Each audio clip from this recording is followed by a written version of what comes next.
I have one wish. Can we stop calling this the HistoryLegends counter-offensive? At this point, I wonder what's the difference between an offensive and a counter-offensive. For the media, the answer is simple. Every time Ukraine attacks equals counter-offensive. They're literally all doing this. Here, The Economist, Ukraine's blistering counter-offensive. Now, Business Insider, Ukraine's counter-offensive is hampering Russia. Global News, Ukraine makes gains in Russia-annexed regions as counter-offensive continues. No! That's not how it works. A counter-offensive is an immediate response to an enemy offensive. But the Russians have not attacked in Kherson Oblast since last spring. Let's call it the proper way. The 11th Ukrainian Kherson offensive. Hold on. Or is it the 12th? But it could very well be the lucky 13th.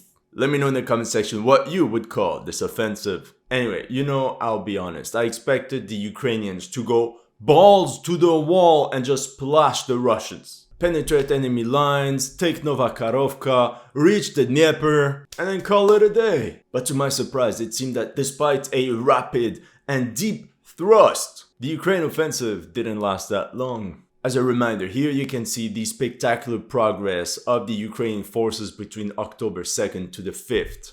Since then, Russian VDV paratroopers have held the line. As of now, it's still a bridge too far. Although I have to admit, much closer now, since Ukrainian forces are about 40 to 50 kilometers away from Novakarovka, a very strategic city. Anyway, let's do a step-by-step analysis of what happened the past few days during the Kherson offensive, and let's explore possible outcomes from there. Hi and welcome to History Legends. Here are the latest news about the Russo-Ukrainian war. And as you know, just like with many other commentators, some of my videos have been targeted with limited or no ads. So if you want to keep the show running, make sure to support me on PayPal or Patreon. The links are in the description. In my opinion, the Ukraine plan on day 1 was to launch a double attack both from Davydiv Bridge and a surprise attack along the Dnieper. This would not only allow them to encircle Russian forces, but also allow them to reach Novakarovka from 2 different directions, and thus really confuse the defenders. With Novakarovka in its hands, Ukraine could expect to establish a bridgehead on the Dnieper, from where they could strike even deeper into Russian territory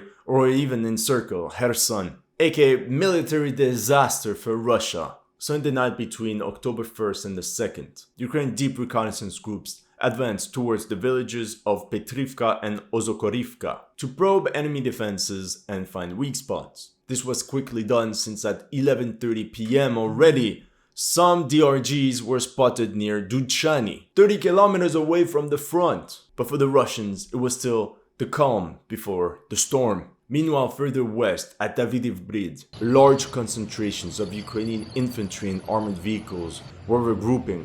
I don't know whether they were spotted by the Russians, but looking at the flat and open terrain, it's very possible the Russians noticed them and possibly thought that once again the main assault would only come from that direction, and they possibly just discarded the attack from the north as a diversion. I'm presenting you today's sponsor, Established Titles. Thanks to Established Titles, I am now a Lord of Scotland. Established Titles is a project based on a historic Scottish custom where landowners, such as myself, are referred to as lairds, or lords and ladies in English. Using the link in the description, you can buy as little as 1 square foot of dedicated land on a private estate right here in Eddleston, Scotland, and an official certificate with a crest, so you can call yourself a lord or a lady. That way, next time you go on a date, make sure she calls you Lord.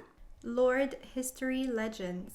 Your certificate features a unique plot number with which you can see the exact location of your lands. Established Titles is committed to planting a tree with every order. It is a fun, novel way to help preserve the picturesque woodlands and biodiversity of Scotland, while supporting global afforestation efforts. You can even officially include the title Lord or Lady on your credit card or plane tickets. It makes for a great last-minute gift. Established Titles is actually running a massive sale right now, and if you use the code HistoryLegends, you can get an additional 10% off. Okay, get closer. Established Titles also told me, shh, that the first 200 people purchasing a title pack using my link will effectively be next to my plot, within a few minutes of walking depending on how many of you decide to be Lord or Lady, where we can then build our own little History Legends kingdom. Go to establishedtitles.com/HistoryLegends to get your gifts now and help support the channel. October 2nd. Yet on the 2nd of October, Ukrainians launched their surprise offensive all along their northern Kherson front line. It was reported that Ukrainians gathered a mass of 150 vehicles of all types, ranging from simple pickups to Humvees to armored personal carriers to tanks. According to the past offensive, usually in Kherson we're talking about one vehicle for a platoon of about 30 men. So we can believe the Ukrainians attacked Russian positions were nearly 3,000 men. So mostly the bulk of the 128th Mountain Brigade was involved. The attack was preceded by an intense Ukrainian artillery preparation. The main Ukrainian assaults were launched against Arkhangelsk, Lyubimivka, and Ozokorivka we mentioned earlier. And this is also where they found the most success. They pushed south along the west bank of the Dnieper and took the small village of Zolota Balka. Shortly after, they were also spotted in the village of Mikhailivka, like you can see on screen. By 6 p.m. on October 2nd, Arkhangelsk was reported under full Ukrainian control. Here you can see soldiers of the Ukrainian 129th Territorial Defense Brigade in secured Arkhangelsk. This was a very important position to secure because from there they can easily flank the Russian positions all along the Innerlets River. And later that day on the other side, Ukrainians gained momentum and continued their advance even further, emboldened by their previous success. They finally reached the town of Duchany, 30 kilometers from their starting position. And I remember when I saw the news, on both sides people were shocked at how fast Ukrainians were progressing. The reason Ukrainians were so successful is simple. As always, Russian units may have a lot of artillery and armor, but they still suffer from a serious lack of infantrymen. The Russian 83rd Airborne Brigade was tasked to cover an 80-kilometer front line with about 3,000 men. That's roughly 40 men per kilometer. And even then, that's not entirely true because 2/3 of their forces were positioned along the Innerlets River. Ukraine DRG simply infiltrated gaps in the sparsely defended Russian northern sector. The first step was to make sure that all these DRGs would use proper camouflage, and then they would move through enemy positions at night, one area where Ukraine has an advantage over their Russian counterparts, as Ukrainians use top-tier night vision equipment including ground panoramic night vision goggles. You can see a column of two lightly armored Humvees driving on the flat Kherson steppe. I believe that there is a drone operator in one of the vehicles, and that the column is advancing using intel and visuals from a nearby drone. After 2 minutes of driving, they approach a woodline and fire at enemy forces from a distance using their heavy machine guns. Once they reach the position, the machine guns once again keep firing, while the Humvees use the cover of the trees to disembark some troops. Overall, I counted 15 infantrymen moving into the tree line, which would mean 8 per truck. After which the Humvees quickly leave to probably pick up another batch of soldiers. To me it seemed like a helicopter airdrop but with vehicles, and now imagine dozens and dozens of such infiltrations. How can you stop that? You need a lot of boots on the ground. Anyway, October 3rd.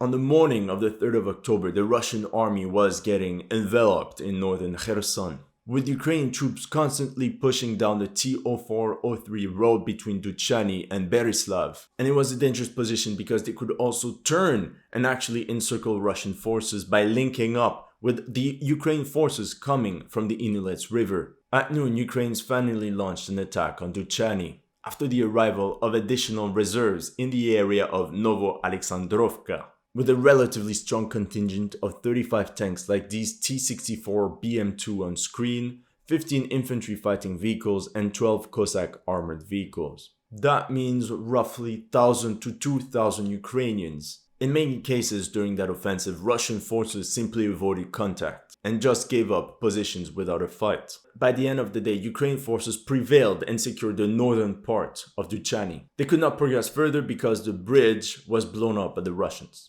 which controlled the other side of the river. So by day 2, Ukrainian troops were extremely happy. Like here when Ukrainians filmed 2 captured Russian T-62s. France 24 interviewed some Ukrainian soldiers at Kherson. Commander Yaroslav, a sturdy 39-year-old man wearing a black cap, said, "The mood of the boys has changed. It has become much better.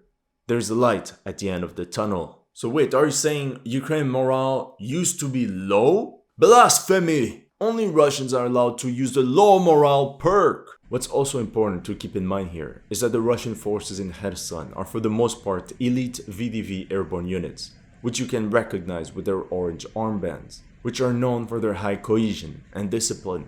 They're not the same poorly trained LDPR militiamen that defended Kharkiv. Quick pause, do you mind if I put the cap for a second? Okay. After 48 hours, it was pretty clear that the Ukrainian advance was spectacular. The Russian paras really did not expect that flanking maneuver. But they did not panic. They regrouped and properly coordinated a fighting retreat until they found a better position to halt the Ukrainians. And while that was taking place, the first Russian reinforcements were urgently sent towards Kherson, like these Chechen soldiers you can see on screen. October 4th. Here's a POV of a Ukrainian squad of about 10 infantrymen taking cover in a ditch, while resting and taking a look at their BMPs firing at enemy positions at a distance. You can also see what seems to be a medic taking care of a wounded, and men jumping out of a simple pickup truck. Now let me know in the comment section what you think of Ukrainians using pickup trucks. In my opinion, it's simply because they lack vehicles in general. But there's also a lot of benefits to these vehicles. They're fast, they don't need a lot of gas compared to the other vehicles, but they have barely any armor. And I mean, it's better to have this than having all your infantry just walking on foot. The Ukrainian offensive continues southwards with towns like Davydiv Brid, reported as liberated, as well as Velika Oleksandrivka and Duchany. Here you can see a soldier raising the Ukrainian banner on the village of Novopetrivka. Here you can see Ukrainian troops celebrating on a captured BMP in Velika Oleksandrivka. And here Ukrainian forces entering the town of Novovoskresensk.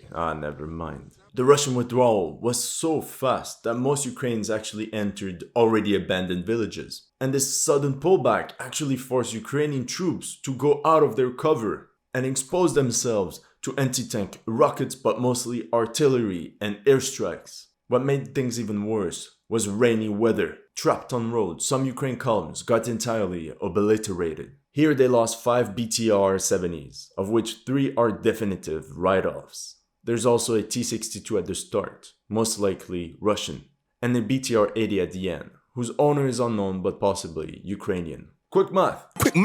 1 Russian loss for 6 Ukrainian losses. Here's a footage of a massive Ukrainian convoy of about 20 vehicles that got annihilated while trapped on the road without any cover. Looks like the Russians used laser-guided Krasnopol artillery shells in combination with an Orlan-30 drone to mark the targets. You can be thankful that Russia is in serious shortage of these Orlan-30s. Here's a picture posted by German journalist Julian Röpke of what remains of a column of Ukrainian vehicles. All of them appear to have been destroyed.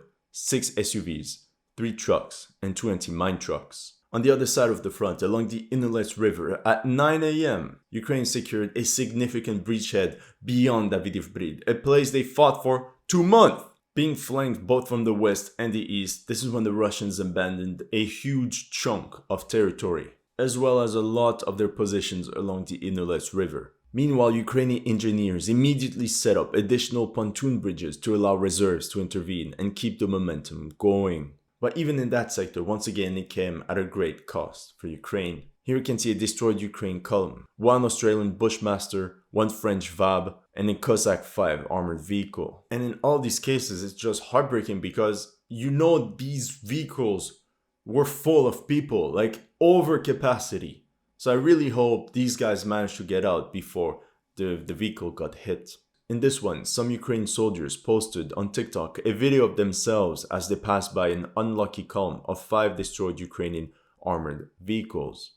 The fact that all these vehicles are destroyed relatively at the same spots, in some sort of clusters, possibly shows that they were ambushed and that they entered a carefully prepared kill zone. And like German journalist Julian Röpke said, Russian forces in Kherson withdrew with 90% of their equipment and almost 0% casualties. We know that any Russian destroyed vehicle would have been on Reddit, on Twitter, on Telegram, but there's barely any. There's also barely any reports of Russian POWs in Kherson, if any. October 5th. On the 5th of October, pro-Russian deputy head of the Kherson region, Kirill Stremusov, stated that Russian forces were regrouping in order to strike back at Ukrainian troops. He added that the Ukrainian advance had been halted, and therefore it was not possible for the armed forces of Ukraine to break through the city of Kherson.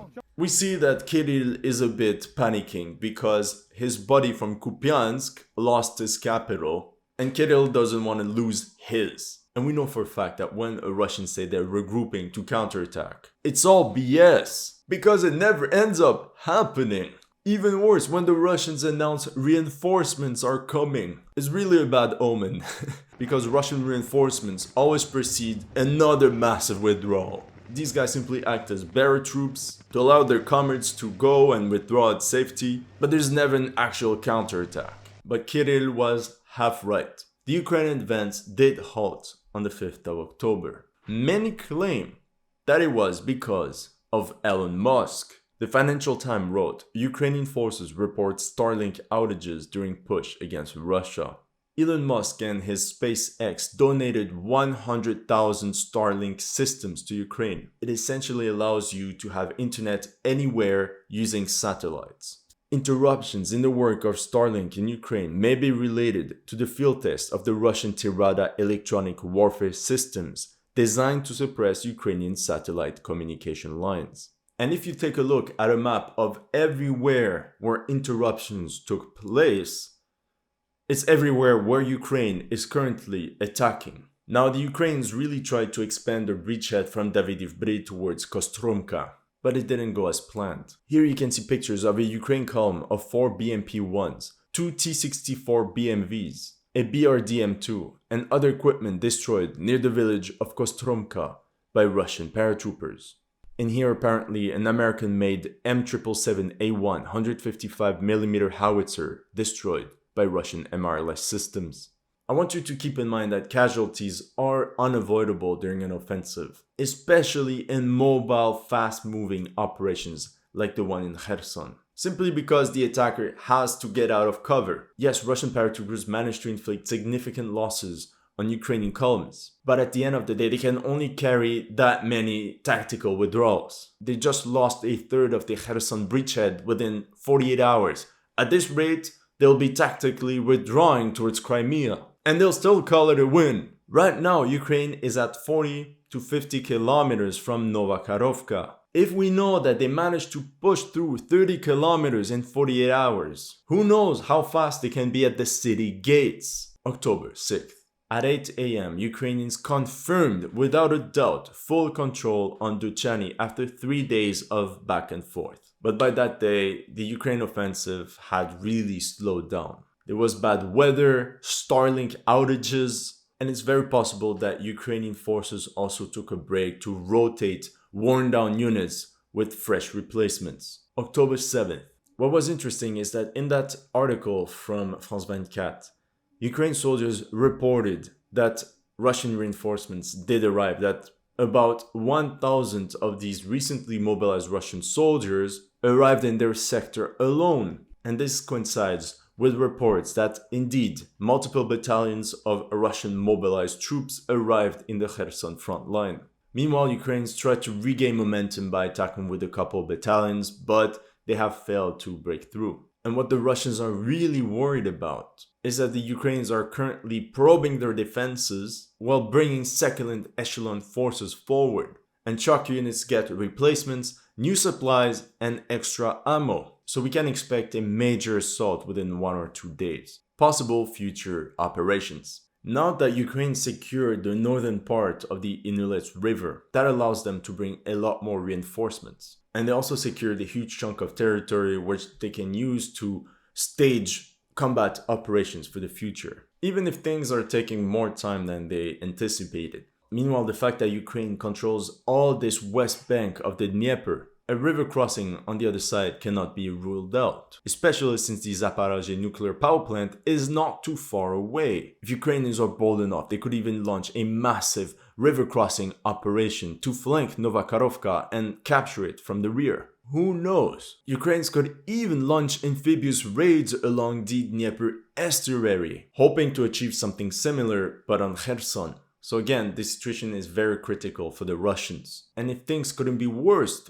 for Russia, the Russians have spotted large Ukrainian formations in Zaporozhye Oblast and expect a major offensive in that direction. This is what they fear the most, especially after that massive explosion on the Kerch bridge, linking mainland Russia and Crimea. Without the bridge, Zaporozhye and Kherson are the only way that Crimea can be supplied by Russia. That's all I have for you today. Let me know in the comment section what you thought of my analysis. If you're new to this channel, make sure to like and subscribe. And if you want to keep the show running, make sure to support me on PayPal and Patreon.